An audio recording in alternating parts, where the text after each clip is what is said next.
Russia just made a move that could shatter the West's tech supply chains, and hardly anyone's talking about it. In this video, we are going to look at Russia's silent rise in the rare earth game, and why it's deeply alarming for the West.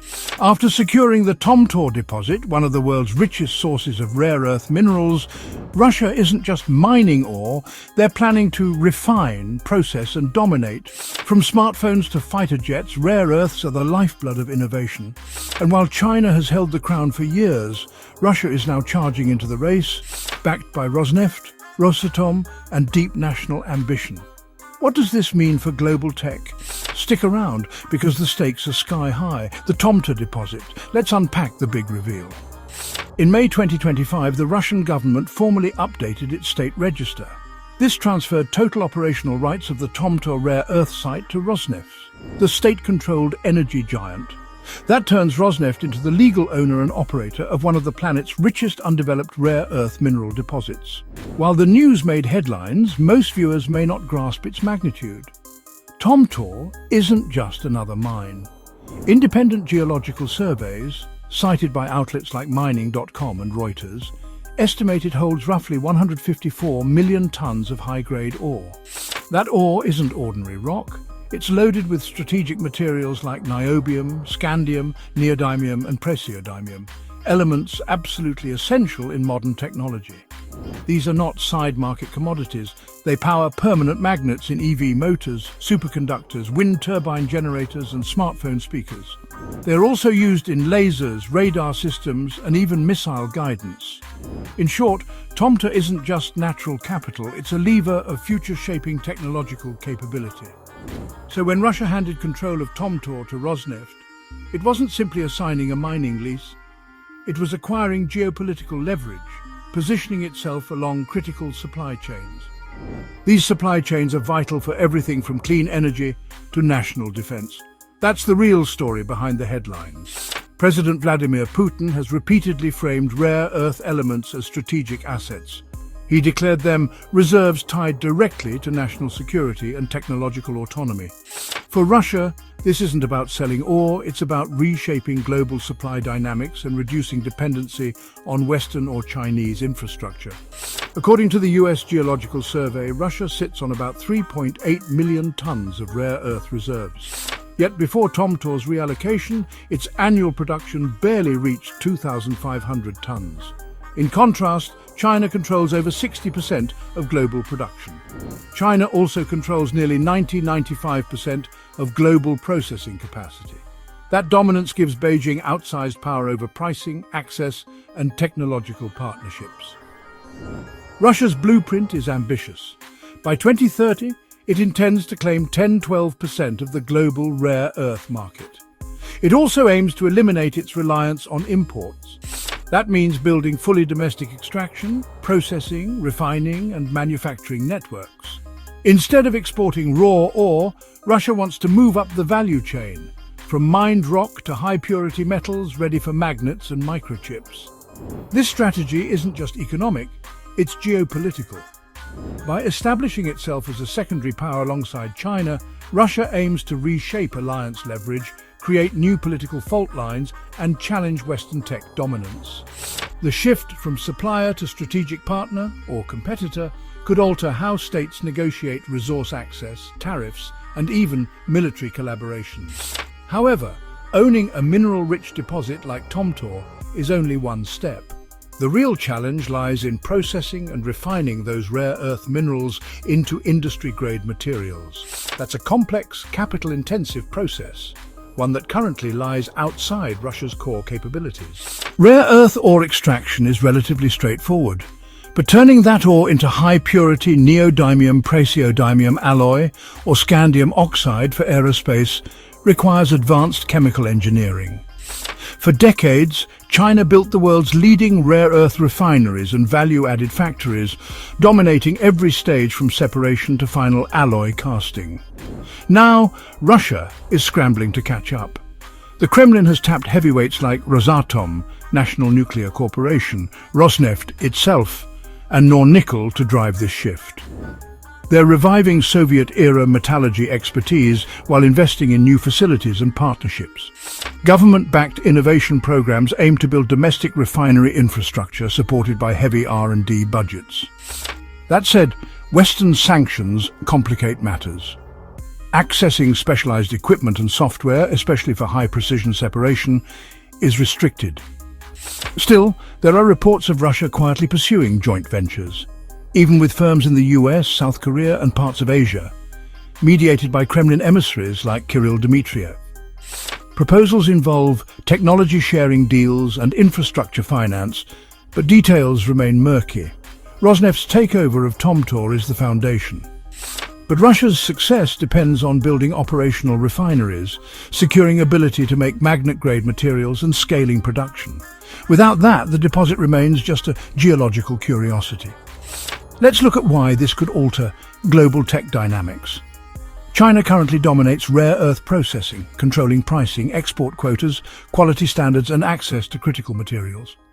Even when rare earths are mined outside China, such as in Australia or the US, their processing often still depends on China, giving Beijing significant geopolitical influence.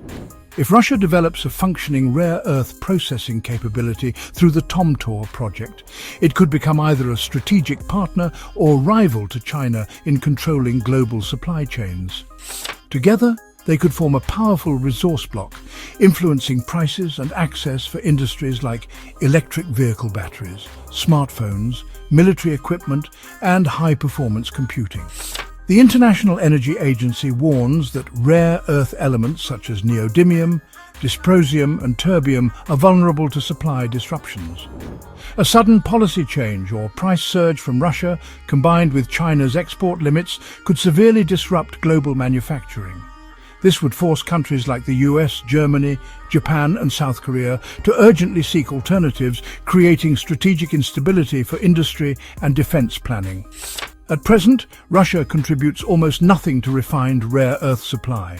But if Tomtor becomes fully operational and linked to domestic refining, it would immediately become a geopolitical pivot. Suddenly, the West would need to consider Moscow or its alliances when negotiating access to materials that power EVs, military aircraft and sensor technologies. So far, that wake-up call is already underway. The US, EU and other Western nations are moving aggressively to reclaim supply chain independence. Take the United States, for example. The Mountain Pass mine in California, operated by MP Materials, has restarted rare earth extraction. At the same time, MP just announced a $700 million investment into a domestic processing facility. Meanwhile, they've signed a $500 million contract with Apple to supply rare earths processed entirely in the US, and even begun delivering EV magnet materials to General Motors. In Europe, rare earths have been elevated to critical raw material status. The EU is funding projects in Sweden, Greenland, Poland and Estonia, and Germany is partnering with Canada and Australia to secure new supply lines. And the US Department of Defense is committing tens of millions to support startups producing magnet materials and high-tech alloys, avoiding dependence on China or Russia for defense-critical production. Even Ukraine, despite ongoing conflict, has caught strategic interest. Recent geological surveys hint at undiscovered supplies of lithium and rare earths. The US and Canada are reportedly exploring post-conflict resource partnerships, seeking long-term contracts or development plans that could bypass the typical supply choke points. All this Western activity isn't just resource hunting, it's a strategic counterplay. By diversifying procurement and investing in onshore high-purity processing, the West aims to blunt any monopolistic control and preserve fabrication, manufacturing and national security autonomy. That brings us to the moment. Russia now holds Tomtor's keys. The real question is, can it turn that deposit into a geopolitical weapon? Or will Western investments and innovation blunt the impact? Let's consider the most concerning possibility: an alliance between Russia and China in rare earth dominance. Currently, China not only produces the majority of the world's rare earth elements, but also controls nearly the entire downstream value chain, from separation facilities to alloy production and magnet manufacturing. Beijing already uses this dominance as a soft power tool, often leveraging export licenses tariffs and quotas as geopolitical weapons. If Russia develops Tomtor's processing infrastructure and the two nations coordinate efforts, whether formally or tacitly, they could create a rare earth superbloc. This hypothetical duopoly would control both raw materials and high-value processing output, putting enormous pressure on importing nations. The West, and particularly tech-heavy economies like Germany, Japan, South Korea, and the United States, would be at the mercy of politically motivated resource decisions. Think of what that could mean. Spikes in EV prices due to magnet shortages, defense delays due to disrupted missile guidance systems, even postponed smartphone launches. Because rare earths aren't easy to replace, their unique magnetic and thermal properties are hard to duplicate. And remember, both Russia and China have shown willingness to weaponize resource access. In 2010, China cut off rare earth exports to Japan after a territorial dispute. In 2022, Russia throttled gas supplies to Europe in response to sanctions. Now imagine the same playbook applied to scandium or neodymium. The silver lining here is that the West isn't just watching, it's reacting. The US Department of Energy, European Commission and leading tech companies are actively pursuing strategies to reduce reliance on rare earth supplies dominated by China and Russia. One key approach is diversification, sourcing rare earth elements globally rather from a single country. Australia's Lynas Corporation is expanding to offer a non-Chinese processing option, while Canada is easing regulations to accelerate extraction. Africa, with critical deposits in Namibia, Tanzania and South Africa, is also attracting foreign interest. Another strategy focuses on technological substitution. Researchers are developing alternatives to rare earth magnets, such as ferrite-based materials and synthetic composites, though these are not yet commercially viable at scale. This reflects growing concern about dependence on limited strategic resources. Urban mining, or recycling rare earths from electronic waste, is gaining momentum. Though traditionally expensive and energy-intensive, new methods like low-acid separation are improving efficiency. Companies like Norway's Riatec and the U.S. Redwood Materials are working on scalable recycling solutions. These efforts require substantial time, investment and political backing, as currently neither the US nor the EU has a fully closed-loop supply chain to meet future technological demands. The coming years are therefore critical. Even with its ambitions, Russia faces real obstacles in bringing Tomtor fully online. First, there's the issue of sanctions. Since the invasion of Ukraine, Russia has faced waves of Western restrictions targeting technology transfers, industrial equipment, and even software licenses for precision manufacturing. Building high-end rare earth separation and processing facilities without Western tools is a significant hurdle. Russia has looked to China and domestic R&D, but matching Western or Chinese purity standards, especially for high-performance magnets, requires specialized gear and expertise that is currently out of reach or embargoed. According to sources like the Moscow Times and Carnegie Endowment, even Russia's nuclear sector has faced delays due to access limits on foreign software and tools. Second, Russia's financial sector is still under pressure from banking restrictions, reducing its access to international capital markets. That means projects like Tomtor may rely entirely on state funds or internal bonds, limiting flexibility and increasing the financial burden on the Kremlin. Third, there are environmental consequences. Rare earth mining and refining is notoriously polluting. It involves radioactive byproducts, heavy acid use and toxic waste, especially in niobium and scandium separation. With global pressure mounting around ESG standards, environmental social governance, Russia could face resistance from international investors or eco-conscious markets. Moreover, the Sakha Republic, where Tomtor is located, includes sensitive permafrost zones. Mining operations there could accelerate permafrost melting, contribute to carbon release, and trigger long-term ecological damage. Indigenous communities in the region, like the Yakuts, have already raised concerns about extractive activity on traditional lands.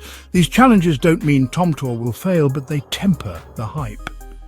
Russia's dream of rare earth independence faces logistical, financial, political and environmental hurdles that could slow or complicate the timeline. So where is this all going?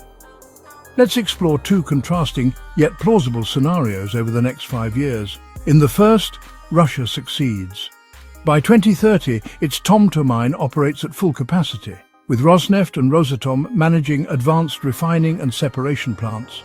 Russia secures around 10% of the global rare earth market, establishing a domestic supply chain. China benefits, aligning with Russia to influence global quotas and pricing, pushing OEMs to choose between political alignment or higher cost sources. In the second, Russia struggles. Sanctions, environmental issues and technological barriers delay Tomtor. Western nations ramp up their alternatives. Linus expands in Australia, MP Materials rises, and EU-backed recyclers gain ground. China still leads, but now faces stiffer competition. Most likely, a middle ground will emerge. Russia gains influence, the West diversifies, but full independence remains out of reach. So here's the bottom line. Russia's Tomtor move is not just about digging up minerals, it's about controlling the pulse of modern technology. If they succeed in refining and dominating the rare earth market, global supply chains could face serious disruption. But the West isn't asleep at the wheel. America, Europe and allies are moving fast to diversify, invest and fight back. What we're witnessing is the start of a new race, one built on minerals instead of missiles. If you found this video valuable, don't forget to like, comment and subscribe for more insights into the battles shaping your digital world.